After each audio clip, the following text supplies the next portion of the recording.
Came from the pain and made it out of Banner. Drove and see the nightlife where they call Atlanta. Southside shows for a couple dollars, yeah, yeah.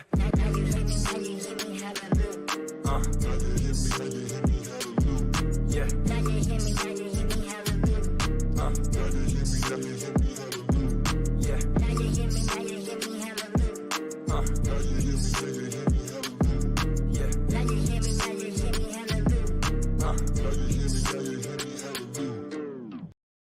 Ladies and gentlemen, we're back. Surprise, surprise. The king is back, motherfuckers. It's the Brew Party Podcast, episode number 51. Back from our, it feels like week and a half break now.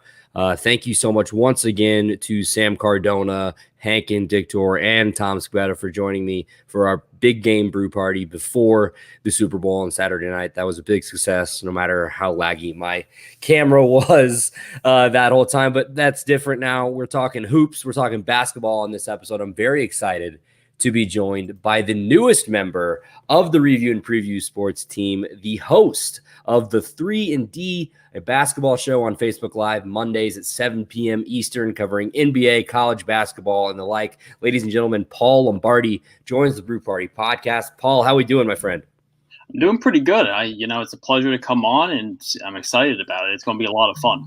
Yeah, absolutely. I'm super excited to have you, my man. So let's get right into 3&D here real quick. So you are the newest member of the Review and Preview Sports team and all the great stuff you guys got going on over there. So tell me a little bit about 3&D, you know, what it is in general there, and kind of how you kind of came up with this idea.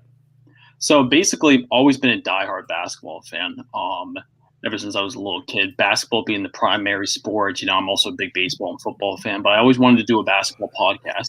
And I'm big into the NBA and into college basketball too. So, Tom Scabetta is one of my good friends, and he's always been doing review and preview. So, we had some talks and stuff like that. He started adding some shows to his channel, and I told him, I would definitely be down to do a basketball show. And, this is the kind of field I want to get into too. And, there's nothing better than it. Yeah, absolutely. It's nothing better than just, talking sports with the different sports fans. You're able to meet different sports personalities, maybe writers or even athletes through this whole journey. So 3&D, it is Mondays at 7 p.m. Eastern on Facebook Live on the Review and Preview Sports Facebook page is where you can find that. Any interesting episodes or interesting topics you have on your mind for next week? We got some good stuff coming up. I'm in talks right now with The Entertainer, who has his own YouTube channel, is a big New York sports fan. Hopefully going to get him on to talk some Knicks hoops. And then later on, when the brackets are revealed, we got some things in the works for that. Potentially a bracket reaction show, something like that, which is going to be sick. That's like something I dreamed about doing. So we definitely got some good stuff coming up. I'm really excited about it. And, I think our last few episodes have been pretty solid starts, and we're just taking it from there. Yeah, absolutely. So that's definitely something to look forward to. If you do have to pick, though, you a bigger college or NBA guy? That's really tough. I got to say NBA slightly, but huge college. They're huge in both ways. They're neck and neck, without a doubt. Yeah, probably just NBA, because that's what got me started into basketball.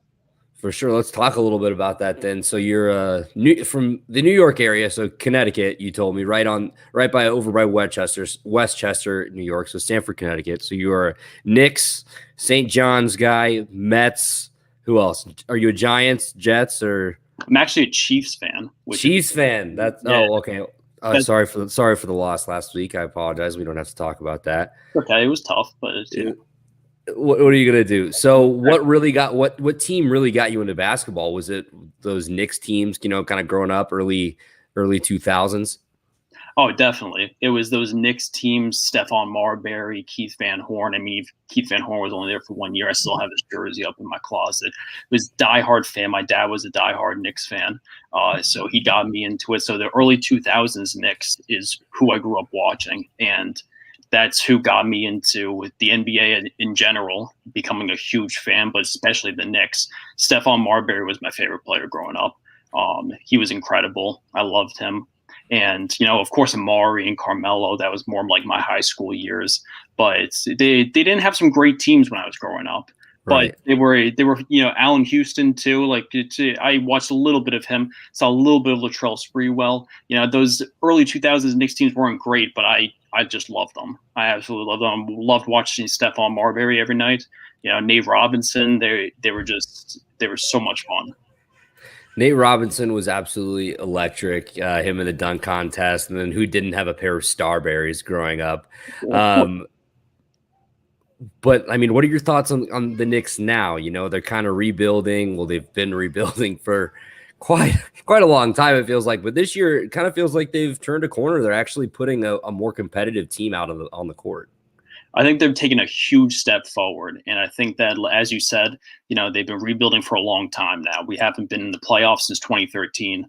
So there's been a lot of struggles. We've had a lot of down years, and and a lot hasn't come of it too. A lot of bad draft picks and things like that. But I truly feel like we finally have the right head coach. That's something we haven't had honestly since Mike Woodson, who did, I think, a very solid job with the team. He used to frustrate me at the time, but looking back at him, I missed him over the years. But I think Thibodeau is amazing. He finally has the team playing defense too, especially. We haven't seen that from most of the recent head coaches.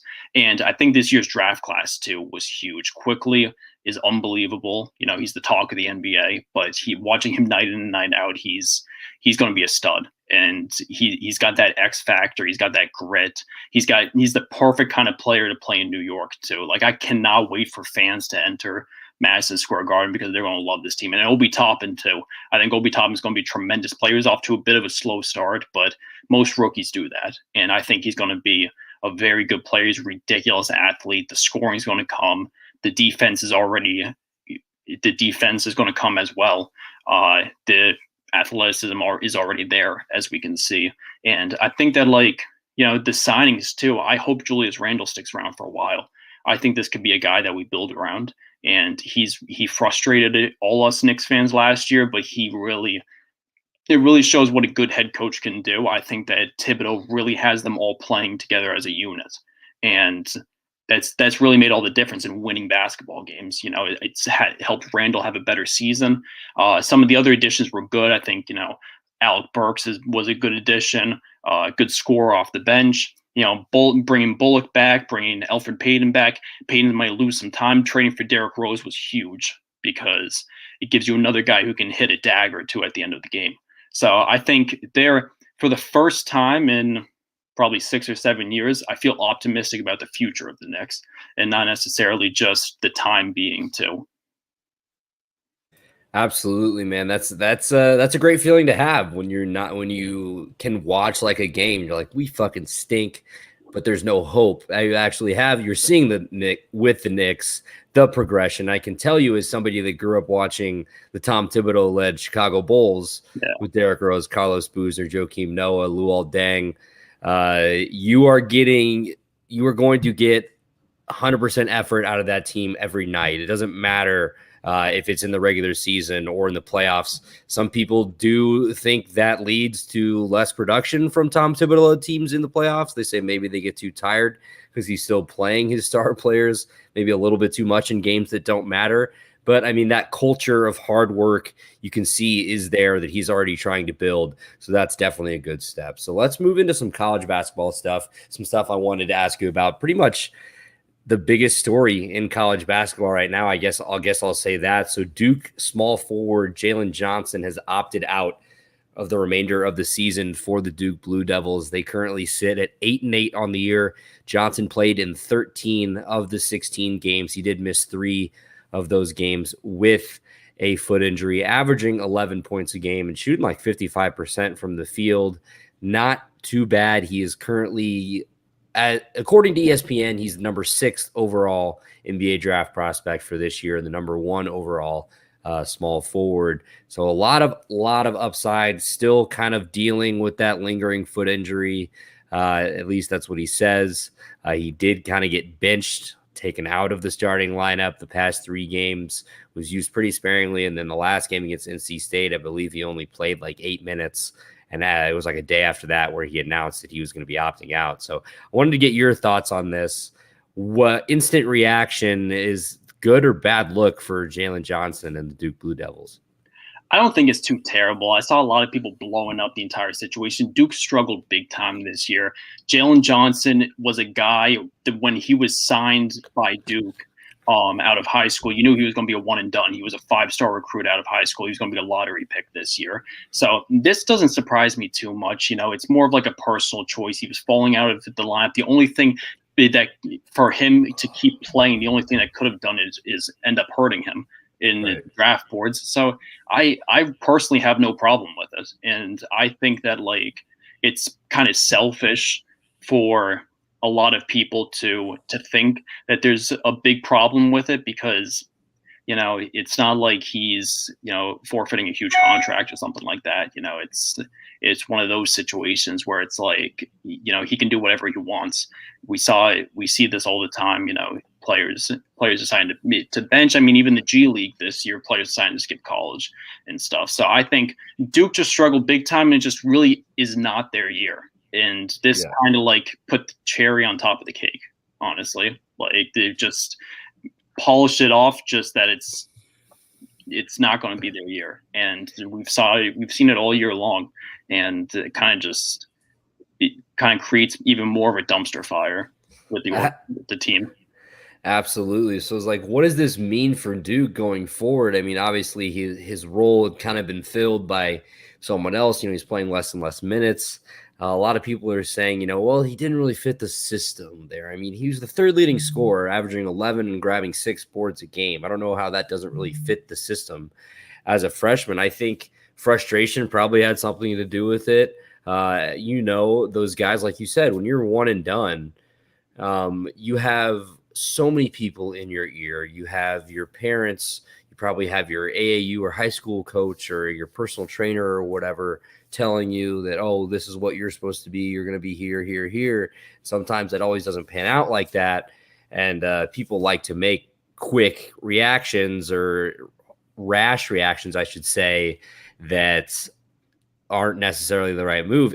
But you're right. What more does he really have to prove on a struggling Duke team? Does he want to go play in the NIT? Not really. Does he want to get bounced from the ACC tournament after the first game? I guess more so, it's the argument's he quit on his teammates, which, yeah, that's true. I don't know. My first reaction to this was, oh, he did. So he just quit. I didn't really like it. But then now that I think about it more, it's well, he's an unpaid athlete. How much money is Duke making off of his likeness or whatever? And I mean, at the end of the day, you do what's best for you. I don't know what's going on behind closed doors there. You don't know what anybody's going through. So you try not to bash it. I think it's just a weird and unfortunate situation. So I mean, currently, if I have Duke's rankings here pulled up, so their net ranking of 66 and KenPom has them at 36. They still have a chance to make the tournament. They haven't missed the NCAA tournament since 1996, which is, we were talking about that a little bit before the show started. Just absolutely crazy stat. Do you see them having any chance to make it in? I know they have a big game versus Virginia, which essentially is a must win. They pretty much have to win out at this point and then probably steal a game or two in the ACC tournament. Oh, definitely. I mean, they still have a chance, that's for sure. And if they come close to winning out and, obviously even if they win the ACC tournament, they automatically get in. They definitely are still there. I think the loss of Jalen Johnson is going to be huge for them, though. That could be a deciding factor that, makes them not make it, honestly. But I think that it's looking there's no real optimism that they'd be able to put together a big run to be able to make it, honestly, in my opinion. They just haven't been consistent all year, unless, Coach K pulls something out of his sleeve that he hasn't yet this season. I don't think there's just too much optimism. And I feel like this is probably going to be the year that Duke doesn't make the tournament, which is fine. You know, 25 years is pretty impressive. Do you think Coach K opts out before they tell him that they don't make the tournament? Now that's a good question, because he might. He honestly might. If you can take anything from like the things that he's been saying this season, he's been not only frustrated with the fact that they haven't been good this year, but like, you know, he was like, oh, we're going to play this season, then they lose a couple of games, and he's like, oh, there's no reason we should be playing this season because of COVID, all that kind of stuff. So I honestly, like, that would be a Coach K move this year. He has not been in the best mood all this entire season, so I could see him potentially opting the entire team out before, so that way he keeps that streak alive, I guess. You know, when he is like chewing out student reporters, he can't take questions from them, that he is having a rough go of it. So let's move on. There are some other blue blood programs that are not doing so hot this year. We'll go to the Kentucky Wildcats. Are currently 6-13 on the year. They are on pace for their worst season since 1989, or actually, I believe it's 1988 maybe, but I have it written down. So since 1988, I wrote that wrong. So 1988, 1989 season, they were 13-19. Since then, in 1989 they were 14-14. Since then, they've won 20 or more games in almost every season. This is just something that's unheard of at Kentucky to be this bad. Is Calipari's seat getting a little bit warm? And what do you think has gone so wrong for Kentucky this year? I don't think Calipari's seat's getting warm in the least bit. I've been seeing people talking about that, how there could be the potential that he gets fired or something. They would be nuts. The like one down season, can't get rid of this guy. He's going to be a Kentucky lifer. You know, you'd have to see like 10 straight bad seasons for them to get rid of him, or maybe less than that. But one of the reasons why this team hasn't really like panned out this year is they just didn't click. It's difficult to watching a lot of their games. You know, they got the young talent. They got Brandon Boston Jr., Terrence Clark. You know, they brought in Davion Mintz, who's a transfer. They brought in Obi Toppin's brother, Jacob Toppin, from URI. They were all good players, but they haven't really meshed well. And the SEC is a tough conference this year too. There's a lot of good teams in the SEC. It's been that way the past few years, and this is just their down year. It's difficult to go into every single season with a new starting five and be as competitive as Kentucky's been for the past 10 plus years. It's almost incredible, and I'm not surprised that Calipari's having one down year, because you know he'll bring in a big class next year, and I'm sure they're going to be right back at the top. You know, it's sometimes it just doesn't mesh well. You can have all the talent in the world, and sometimes players just can't play together. Certain players can't play together, and it took you know some of their freshmen some time to figure things out. And I think that was a big reason behind it. They lost too many easy games. You could tell from the beginning of the season that they were going to be done quick. Yeah. Absolutely. So a couple listener comments. Hank and Dichter checking in. Your buddy, my buddy, Hank. Any break room bombs you have to share with us, Hank, please let us know. How's it going? James Monefusco, also a part of the crew over at Review and Preview. What's up, boys? James, thank you so much for checking in. And then my guy, John Rankin. I love you, Big Fudge Daddy. That is my gamer tag on Xbox. What my guy John knows me as. So thank you. Love you too, Tight Spot. So we'll get back to our basketball conversation here about Kentucky. So one thing Calipari has been known for throughout his career is he's getting those guys. He's getting the one and dones, the 5-star recruits. Do you think this is, like you said, this is just a down year? This one time it just didn't work? I mean, I believe of the 6 freshmen they have on the team, they were all top 100 recruits. Like the worst recruit he had was Cam Fletcher, who was number 52 overall. Yeah. So do you think it's just the guys that aren't working? I mean, was it Terrence Clark is now out for the rest of the year? He's had to bench a couple of guys. that weren't, felt that they weren't getting enough time, getting their role wasn't being fulfilled. Do you just think it's just like, I guess you said it, it's just not meshing together. I guess you can't hit on every 5-star freshman class. But do you think this is like the end of this trend? Do you think we'll start seeing more teams? I believe we already have started seeing more teams go with these more veteran-laden lineups, and it's worked out. But you mix in the guys, those big-time guys, like you look at Gonzaga with a guy like Jalen Suggs. Yeah. I think that the NCAA is starting to move in that direction where there's a lot of disparity throughout the league, which is great. There's a lot of guys are choosing top 10 recruits are choosing some different schools. You had like Moses Moody this year who chose Arkansas, a guy who goes on to Kentucky, things like that. And that's happening more and more often. And especially with these head coaches, Auburn resurrected their program with Bruce Pearl. So these are taking guys away from the Kentuckys and the Dukes and the Kansases that we saw like land all of them. Kentucky will still land a good amount of top 50 guys every single year because they're Kentucky. And same with Duke. But it's going to be less and less, and they might not be able to put together like 3 of the top 5, like we've seen in the past, Zion's year, for instance, when they had Zion, RJ, and Cam Reddish, who were all top 5 ESPN recruits. I don't know if those guys are going to team up. There's a lot of guys are bouncing around from different teams, and it's great for college basketball because we're seeing a lot of different stuff. And this new G League program that they're starting too is going to take some guys away. So I think there's going to be an emphasis more for Kentucky and Duke to get some transfers in from other schools and to play their upperclassmen.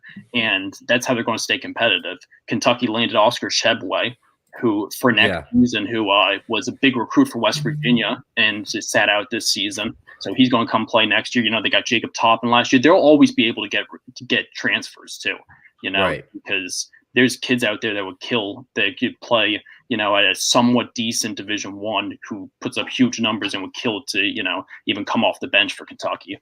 So there's definitely no doubt about that. This year they might have been a little too young, and I feel like it was just a mixture of being a little too young, too many new guys to even their transfers and stuff, and just, not meshing well, weren't able to put away games and stuff like that, which happens sometimes.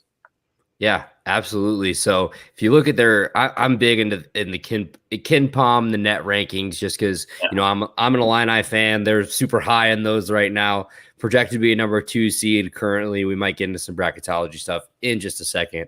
So I've been checking that pretty religiously. So Kentucky currently number 62 in KenPom, number 76 in the net rankings. I think there's just really no chance unless they win the SEC tournament, like that comment I just had up there said. So this would be the first time they'd missed the NCAA tournament since 2012, actually the year after they won the national championship with Anthony Davis and all those guys. They do have 3 seniors on their roster as far as like the young conversation goes, 0 juniors, but one of the seniors doesn't play at all, is just kind of a bench guy, and then all the rest are freshmen. So like I said, the 6 freshmen were top 100 recruits, but something's just not working. And we're seeing like Arkansas is actually a good team to bring up. The Eric Musselman system is go get as many transfers as you can.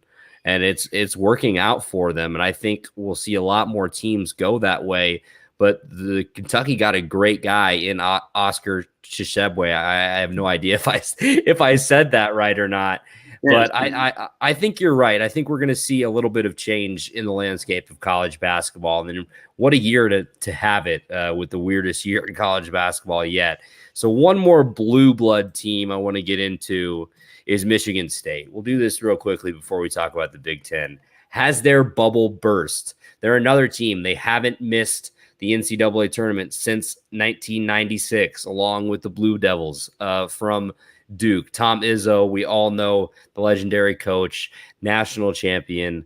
They're now 10-9 on the year. They're riding a 2-game losing streak. This is their 3rd losing streak of the season, 3rd losing streak in Big Ten play after that loss to Purdue the other night. Is there any chance we see Michigan sneak into the field? I know the Big Ten is a very strong conference. I'll say that firsthand, that's my favorite conference to watch, obviously. Yeah. But what have you thought about the Spartans this year? I feel like quickly, I'll just say they don't really have a star.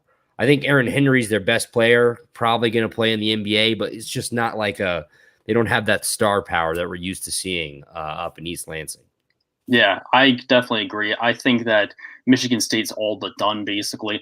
Out of the blue bloods that have struggled, I think, Kentucky, Duke, and Michigan State are pretty much finished, especially Michigan State playing in the Big Ten. The Big Ten is the best conference in college basketball without a doubt this season.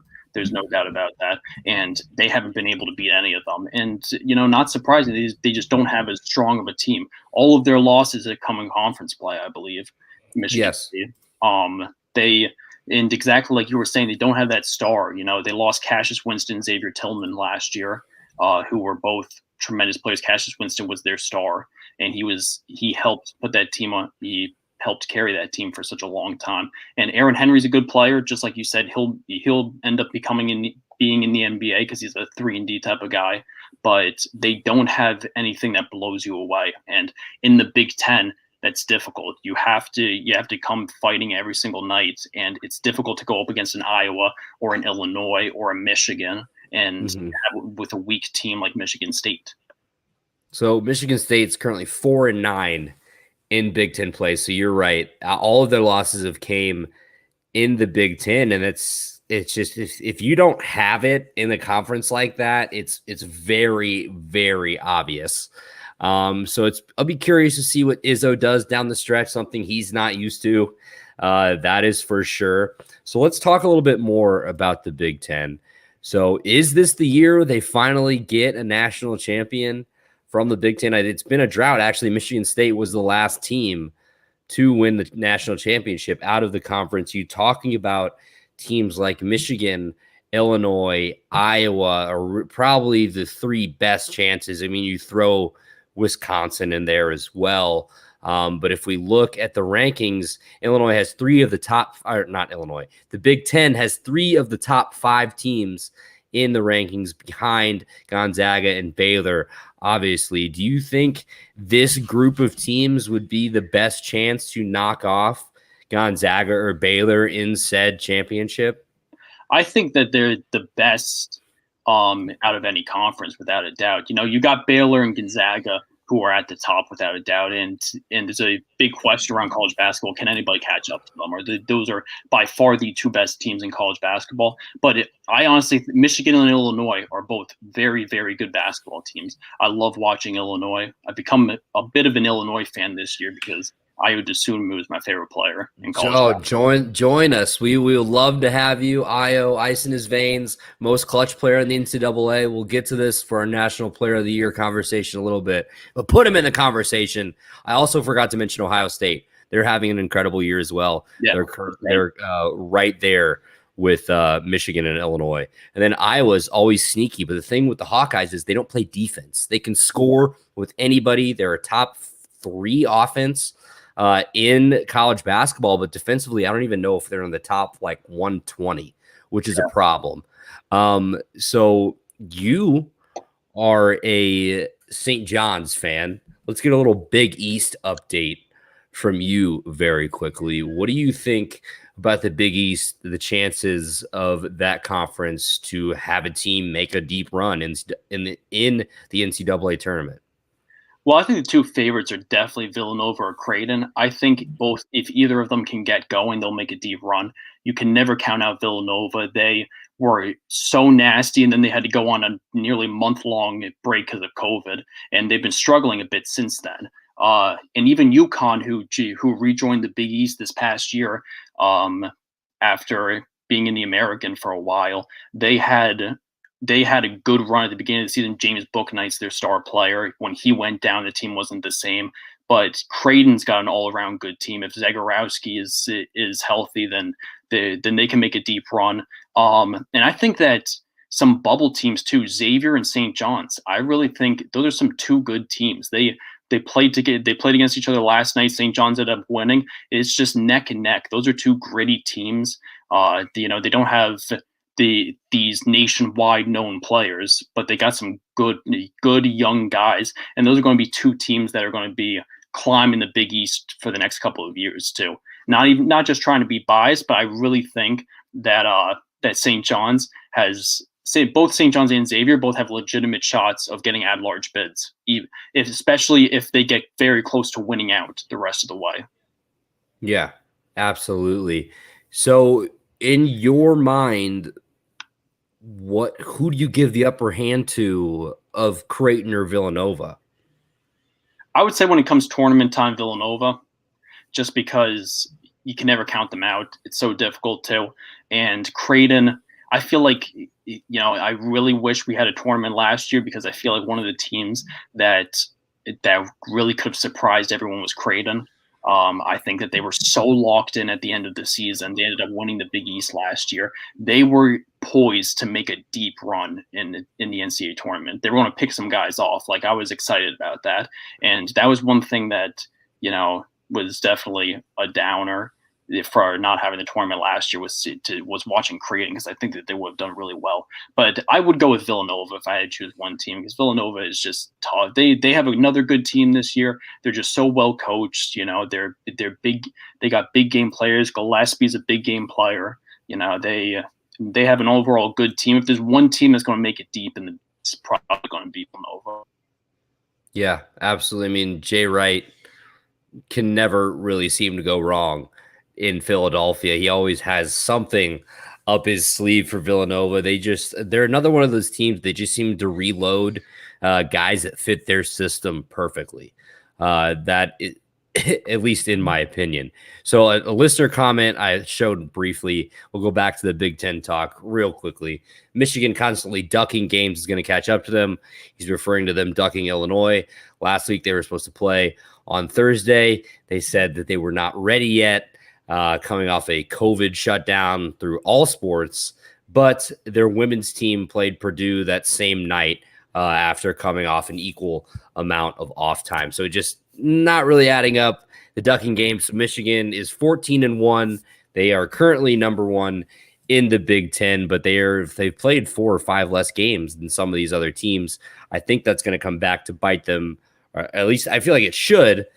Obviously, the COVID stuff is out of their control, but it'll be interesting to see if we get those games made up in the regular season before they start the Big Ten tournament.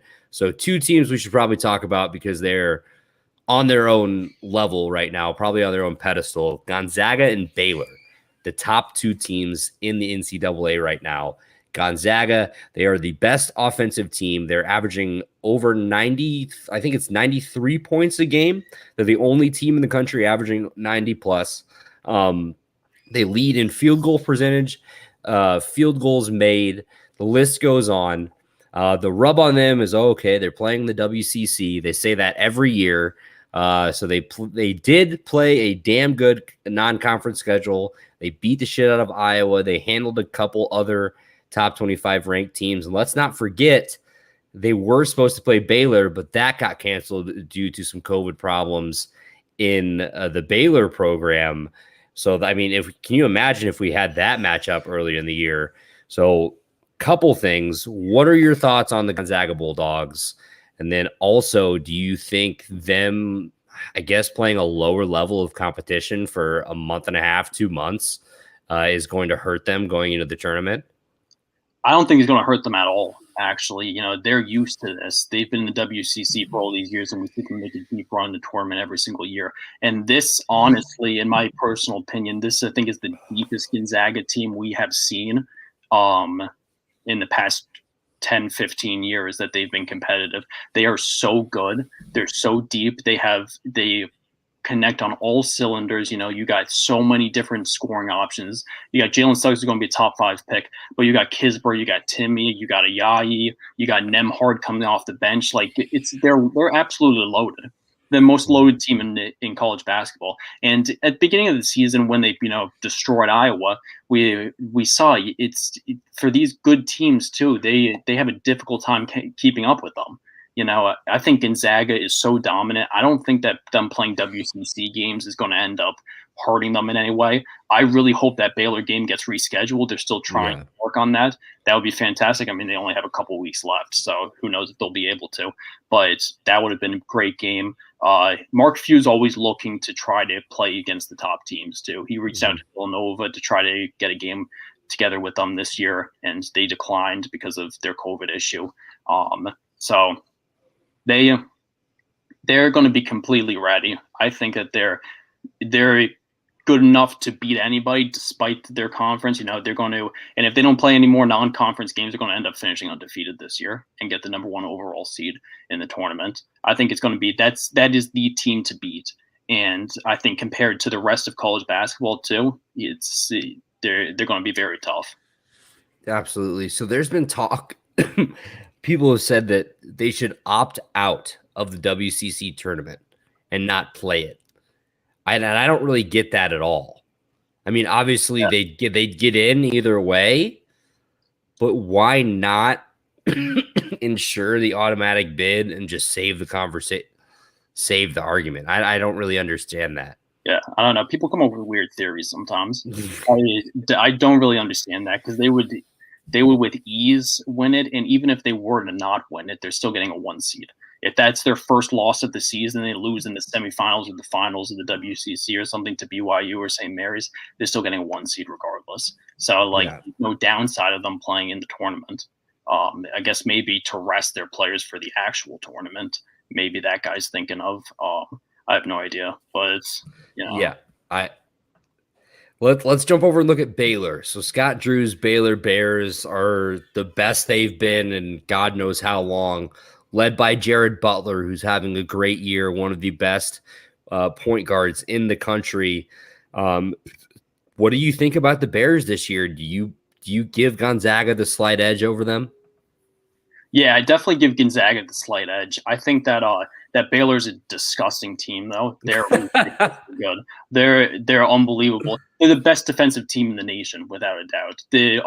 The Gonzaga is the best offensive team. Baylor's the best defensive team. They're absolutely locked in. They brought everybody back from last year too. Jared Butler is a stud. He's going to end up. I'm shocked. I would be shocked if he's not a first-round pick in this year's draft. He's an all-around great player. Maceo Teague's a great player. You got Vital. You got Chichawa, the center. I always forget how his last name is pronounced, but he's good too.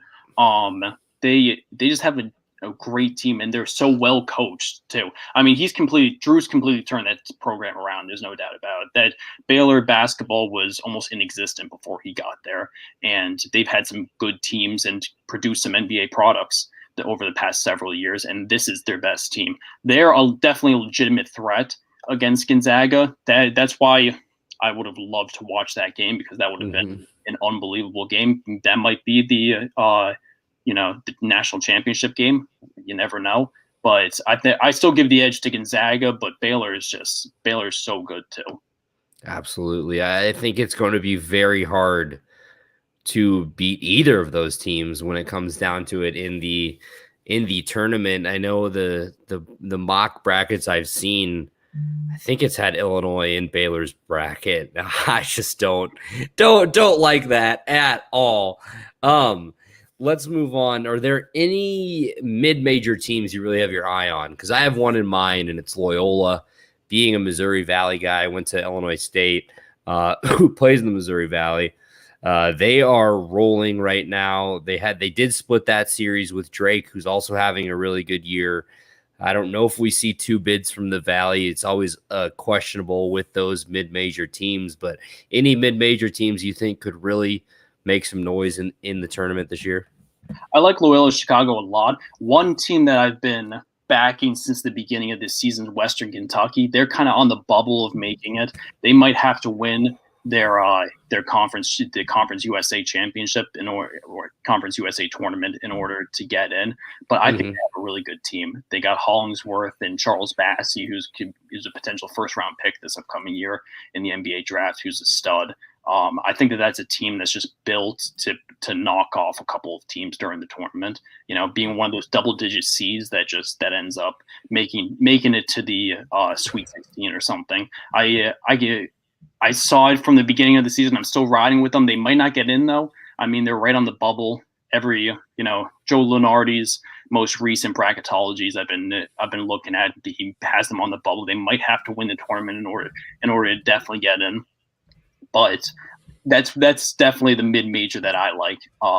besides Loyola Chicago. I love Loyola Chicago too. And I like Drake before, their best player got hurt. So yeah, absolutely. So let's move on to our National Player of the Year talk. So almost from half the season, beginning of the year, it's Luca Garza, it's Luca Garza, it's Luca Garza. Now we have a couple of guys that are kind of creeping up. Ayo Dosunmu being one of those, me being Illinois homer, I definitely want to get him in there. You mentioned him earlier. So on the year, he's averaging 21, 6, and 5. One of the only players in the nation to be averaging over 20 points, 5 rebounds, and 5 assists. He's shooting 49% from the field, 80% from the line, also 42% from 3, which is incredible. He's improved that shot immensely. He's the best closer in college basketball. If you look through his catalog of game winners, it's more than like any Illini I can remember for almost ever. It's just he's always a threat at the end of the game. Against Nebraska, he scored the last 10 points of regulation and the first 5 of the overtime period. He is just a gamer. He takes over 32% of Illinois shots in the last 2 minutes of the game. And no matter, at this point of the year, yes, they're number 5. You're just trying to stack wins at this point. But in the Big Ten, with how tough it is, I guess it doesn't, like, you're not really going for style points. You just want to win the game. Other guys you have to look at is Corey Kispert on Gonzaga. He's shooting 59% from the field, scoring 20 points a game. Obviously, Luca Garza is leading the nation with 24 points a game. And then Jalen Suggs has been absolutely incredible, a freshman. Cade Cunningham is really opening eyes at Oklahoma State. People are calling him the next Luka Doncic in the NBA. He's definitely a one-and-done guy. But in your mind, do you have somebody that's like clear-cut winner, or do you see this as a race that's still open? I personally think it's open, and I think it's open between 2 guys. I think that Jared Butler and Mac McClung are 2 guys that are definitely in the race too. There's definitely a lot of guys you could throw in, just like you named too. Uh-huh. I think Jared Butler and Mac McClung are up there. McClung's had a ridiculous season his first year at Texas Tech. I think it's between Dosunmu and Luca Garza. The Iowa and Illinois have been dominant all year, and those are their 2 star players. They're absolutely incredible. I'm right on the Illinois wagon with you because I love that team. I love watching Coburn. I love watching Dosunmu. Back when Dosunmu first committed to Illinois, I remember when he came in the freshman year, I was watching an Illinois game. They weren't that good 2 years ago. They were like, no, they were not. And I was watching the game, and I was watching Dosunmu, and I was like, wow, this dude's good. And you did a little research on him, and I'm like, this dude was a pretty good recruit. I started becoming a fan of him his freshman year when he was like, not doing great. And then last year, well, no, he was doing great, but the team wasn't doing great. Yeah. But last year, then he broke out, and this year has been unbelievable. He's an all-around stud. He's just like he's the clutchest player in college basketball, and there's no doubt about that. He proves that time and time again. He just makes huge defensive plays, or he ends up hitting the big shot. He's a lanky point guard. He really can do everything. He can rebound. He can pass. He can score from anywhere on the court. Besides the college basketball game, like he has the ability to be a stud in the NBA. I think. I really think that he's gonna be a good NBA player. He's built for the NBA too. But I think that one thing that's tough is Luca Garza too, because he's had such an incredible season, and Iowa's been so good too. He had such a great surge last season, and obviously Obi Toppin ended up winning Player of the Year. At least some people thought Luca Garza got snubbed, even though Garza kind of like turned it on the second half of the season mostly. But I think that like as of right now, Garza's number 1 in the Player of the Year voting, and Dosunmu is a close second. And I think that over these next few weeks, it's going to be interesting because we're going to see like where these guys, how deep Illinois makes it, how deep Iowa makes it, and I think that like it's definitely still up in the air.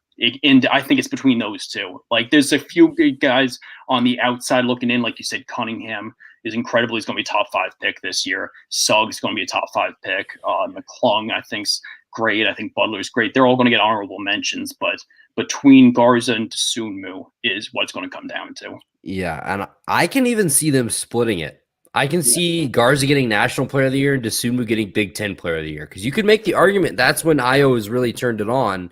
He has been the better player, in my opinion, in Big Ten play.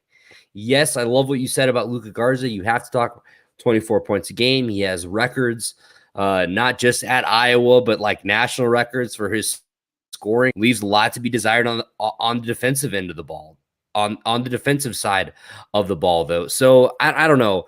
I would love to see Io win this award, and I think he has a little bit of work to do, though. He's going to have to string together a few more incredible games to really put his foot. I actually not put his foot in the door.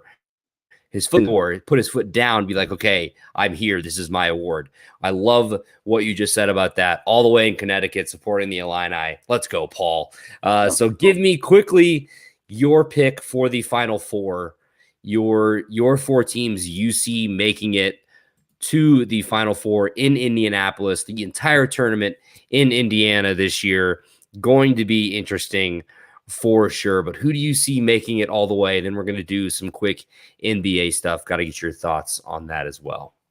My early top four, I got to put Gonzaga and Baylor up there, just because I think that they're so dominant, and I just have a tough time even envisioning somebody beating them, especially in the tournament.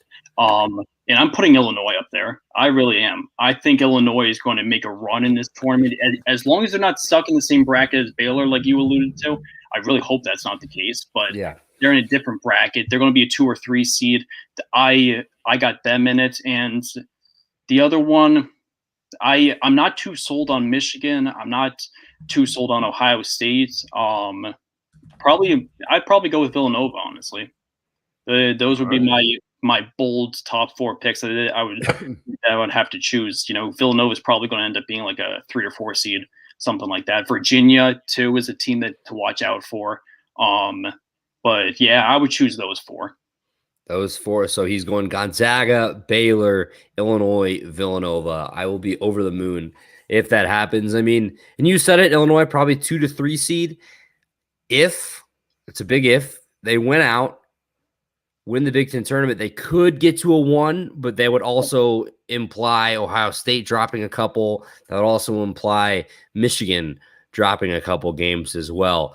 So my Final Four, it's going to be pretty similar. I think Gonzaga and Baylor get there pretty easily. I'm going Illinois. My 4th team,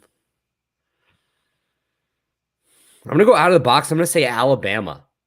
I really like the Crimson Tide this year. They have a great basketball team. John Petty Jr.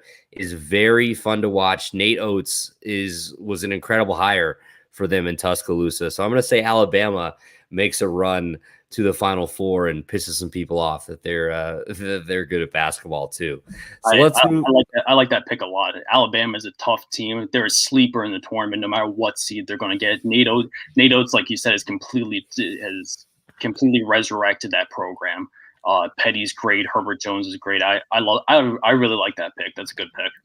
Absolutely. So that's our college basketball talk. We're going to move on to some NBA because you are very knowledgeable about the NBA. We'll start here with something you were talking about on your show this week with Kyle Russo, the Jazz.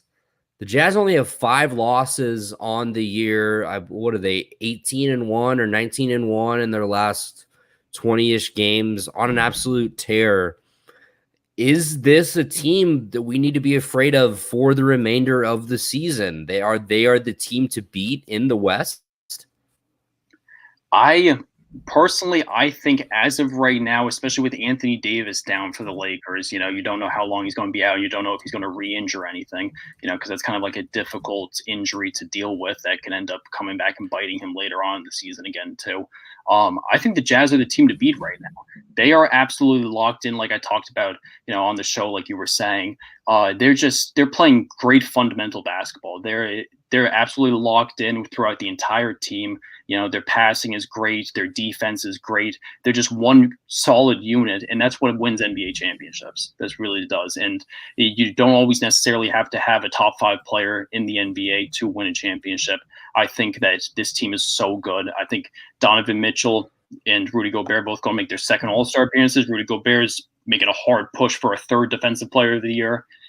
Joe Ingles just does his job so well. Jordan Clarkson, probably the favorite for Sixth Man of the Year. I mean, this team is just clicking on all cylinders, and the West is so tough, and they've just been so dominant that. And Mike Conley is another guy who can hit big shots. He's a great veteran. I think as of right now, obviously it's tough to bet against LeBron and Kawhi in the playoffs and all that kind of stuff. But as of right now, the way the Jazz are playing, there's no reason not to say that they're the team to beat in the NBA. Yeah, absolutely. And if I'm looking, they're a top 5 team offensively and defensively. Offensive rating of 117.5 is 4th in the league. Excuse me. Defensive rating of 108 is 2nd in the league, with a net rating of plus 9.5. That's good for 1st in the league. So they are just firing on all cylinders. 23-5. I said, and I mean, I've seen this on Twitter, is some people are getting vibes of the Atlanta Hawks from a few years ago with the Jeff Teague, the Kyle Korver, DeMar Carroll, Paul Millsap, and Al Horford. And you alluded to it on your show the other day. It's a little bit different. Those guys are all, real established veterans in the league at that point. Utah's really a young core. They're young, but not at the same time, if that makes sense. Like, they're like young veterans. It feels like, Gobert's been around a while. Obviously, Donovan Mitchell hasn't been, but, you talk about a guy like Joe Ingles, and then you mix in Jordan Clarkson, who's young, but he's played for the Lakers. He's played for the Cavs, now on to the Jazz. So they have experience up and down this roster. And then you're Mike Conley. You're talking about an NCAA champion with Ohio State. All his years with Memphis, I mean, they didn't really – won on Memphis. They never won the big prize, but they played a lot of winning basketball. So I don't know. It's very interesting what they have going on in Utah. I'm just curious, are they going to be able to keep this up in the playoffs? I think, it's the jury's out on that without a doubt. It's tough to be able to tell now because these guys, none of them have any experience making deep runs into playoffs, and the West is so tough. You're going to have to go up against LeBron and Kawhi, and who have several NBA championships under their belts. There's so many deep teams, but I think that there's a possibility. I mean, they got to start somewhere. I mean, Mike Conley has a good amount of playoff experience. Donovan Mitchell is going to be a stud in the league for a long time. Same with Gobert. I think that and just like you said, I think they're definitely different than that Hawks team, because the great thing about that Hawks team was their starting 5 just was out of this world. They had 4 All-Stars, Korver, Teague, Millsap, and Horford all made the All-Star team. That was the only All-Star teams that Korver and Teague ended up making. A team putting together 4 All-Stars is incredible. But they didn't have much of a bench though, and. Right. The Jazz are so much deeper. You got a nasty starting 5, but then you can go with Clarkson and O'Neal and Derek Favors and a bunch of guys off the bench who aid the second unit, who are tremendous players and veterans too. It's a good mix, just like you were saying before too. It's a good mix of young veterans too, because Jordan Clarkson's a veteran at this point, but he's young.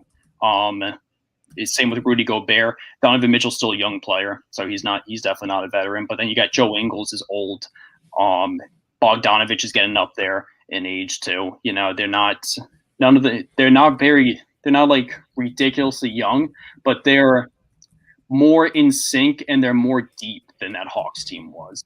And they're also more equipped to play in a tougher conference, I want to say.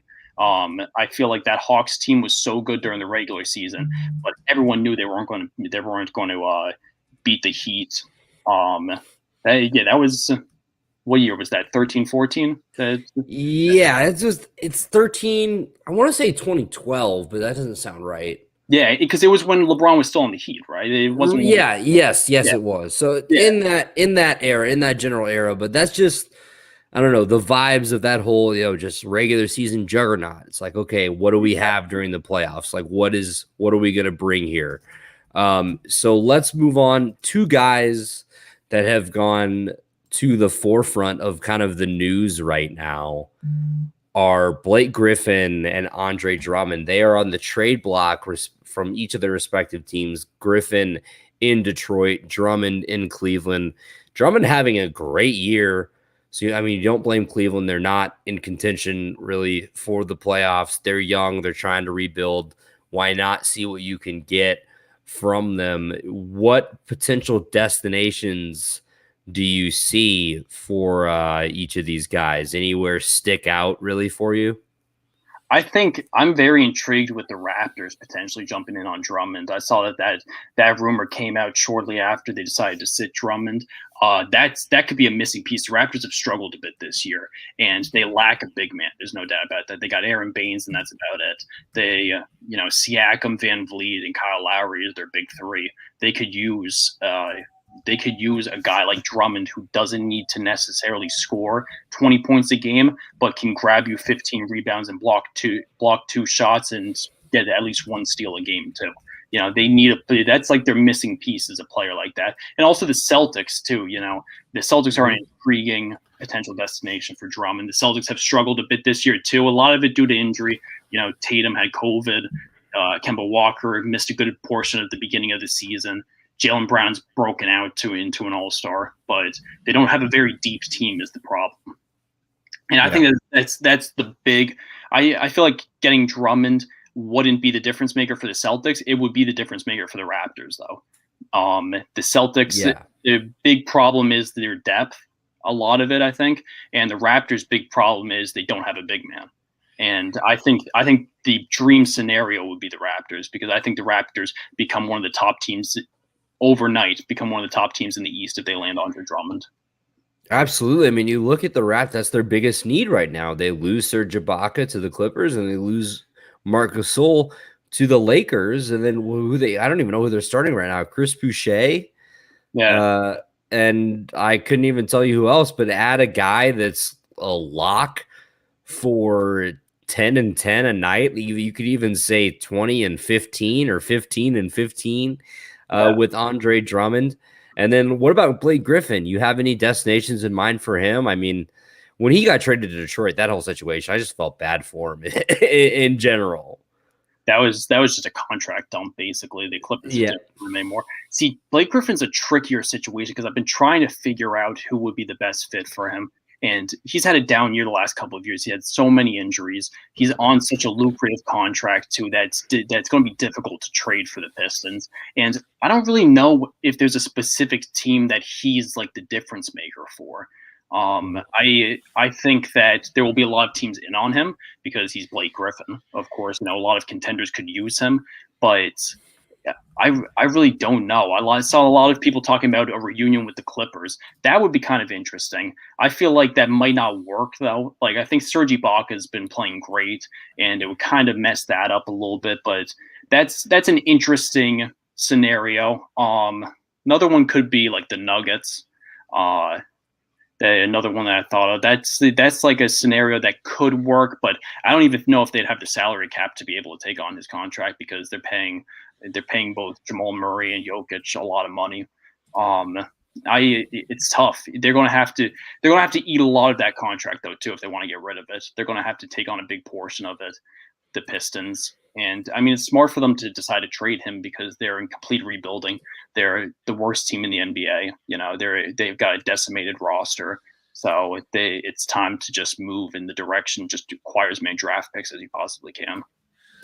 What do you think about each of these teams just completely shutting these guys down until they figure out what to do with them?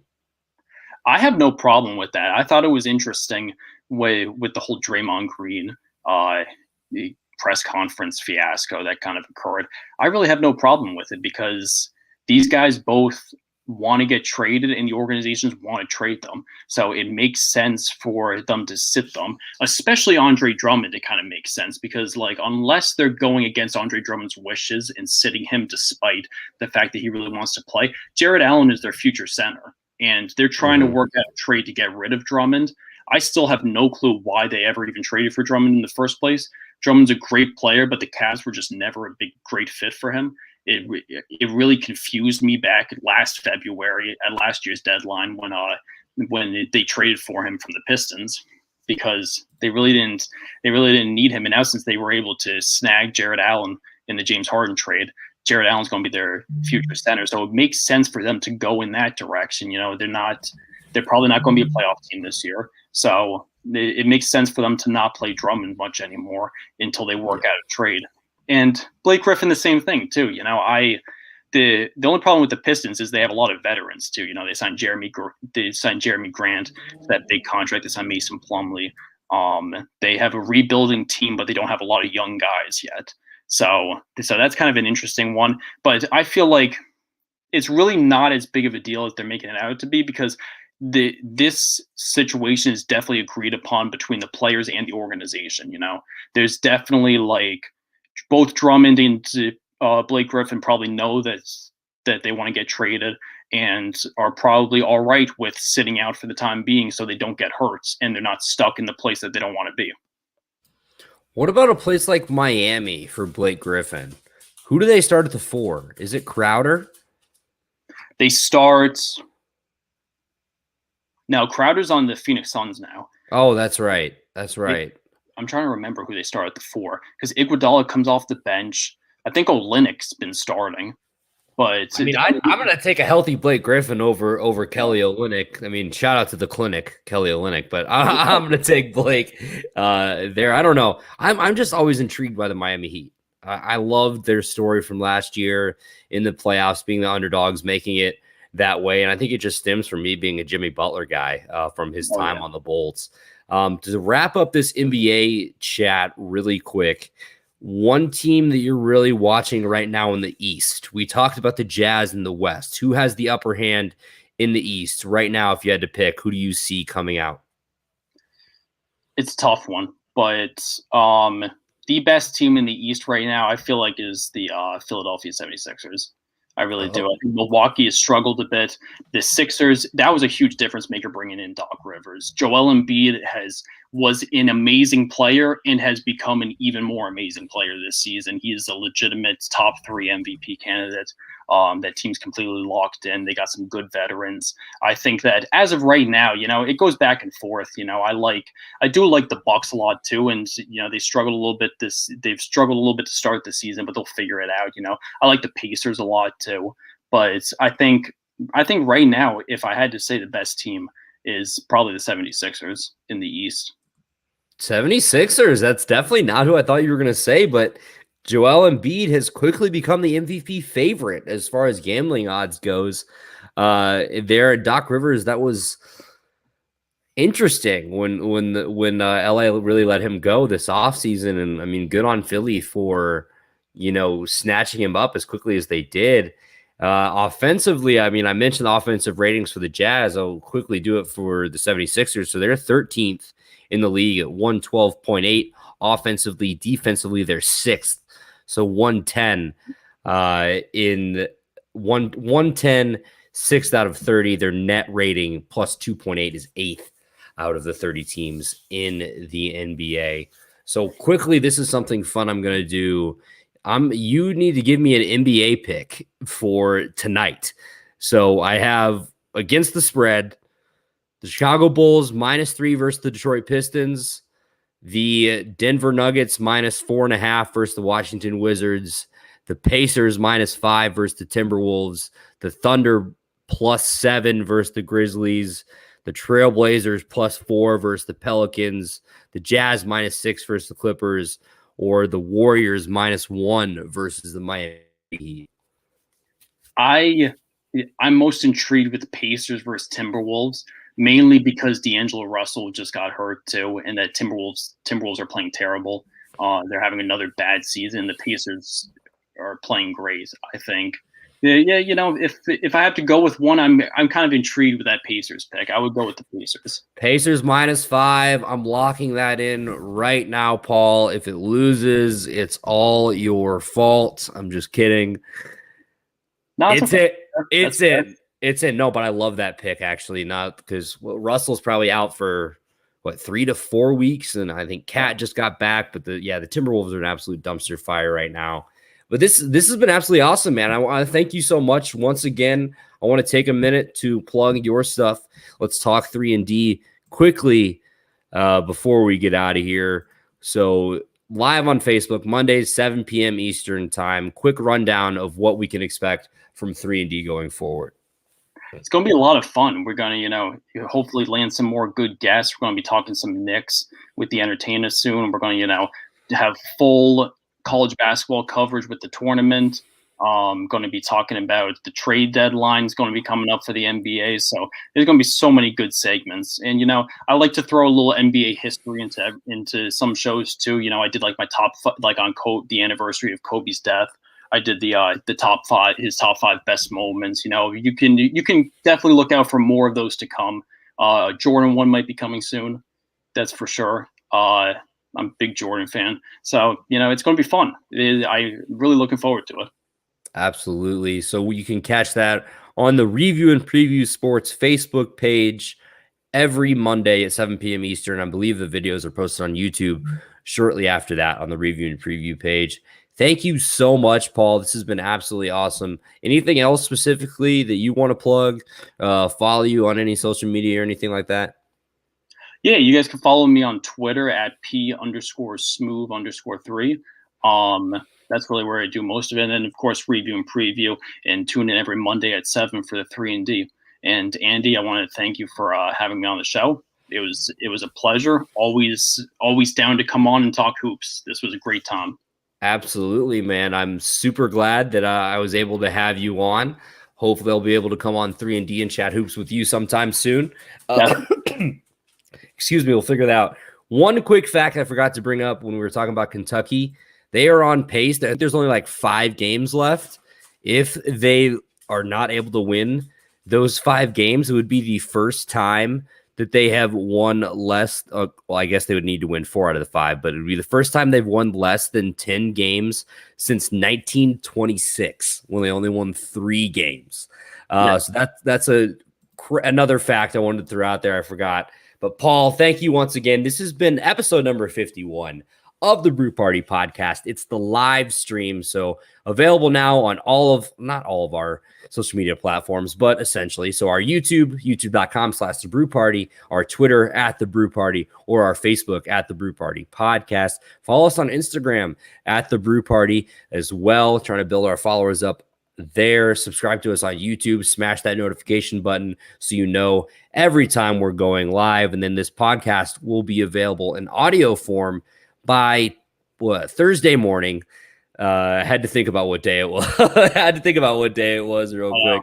On all podcast platforms. So Apple, Spotify, Google, Pandora, iHeartRadio, all of that good stuff. Pocket Cast, anywhere you get your podcast, the Brew Party's there. Just search the Brew Party. If that's too many words for you, go to www.thebrewparty.com. It has all of our social media links and episodes there with links of where to listen. Paul, thank you once again. I'm Andy Hopper, your host, episode 51. It's been a great one, a little basketball chat. We will be back next week for episode 52 with more. Need to get Ryan Maloney back for some more Maloney's Moneyline. We keep having some schedule conflicts there, give you some more bad gambling picks. Paul, hope your Pacers -5 works out for me tonight. Thank you once again. We're going to get out of here.